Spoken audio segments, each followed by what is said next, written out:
So ito yung example na pwede natin gagamitin, no?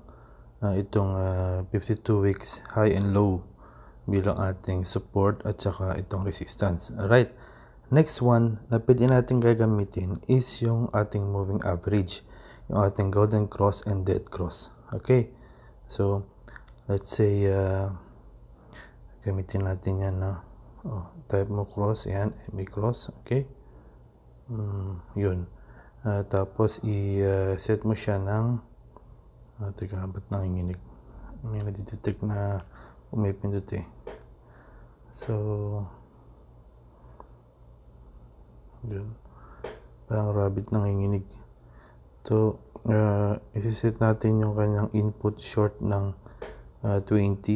Okay, at saka yung long is 50.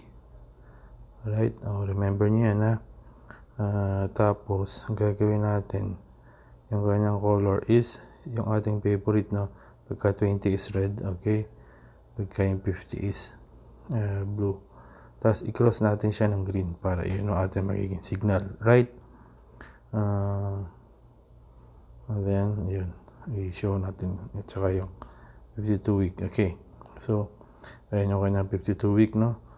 Kanyang 1 year, no? Yan. See, nakita niyo ba yung nakita ko, no? Ito yung ating dead cross. Ayun, ito yung ating golden cross. Right, so babalikan yung ating mga links dyan sa ibaba, yung ating moving averages na sharing. Okay, so makikita mo to, no? Makakatch mo yan. So ito yung kanyang dead cross, makakalabas ka na dyan.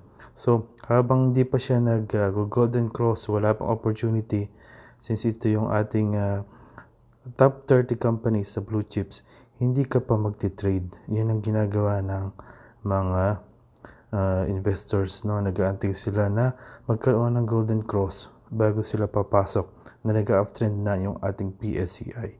Okay, so another tip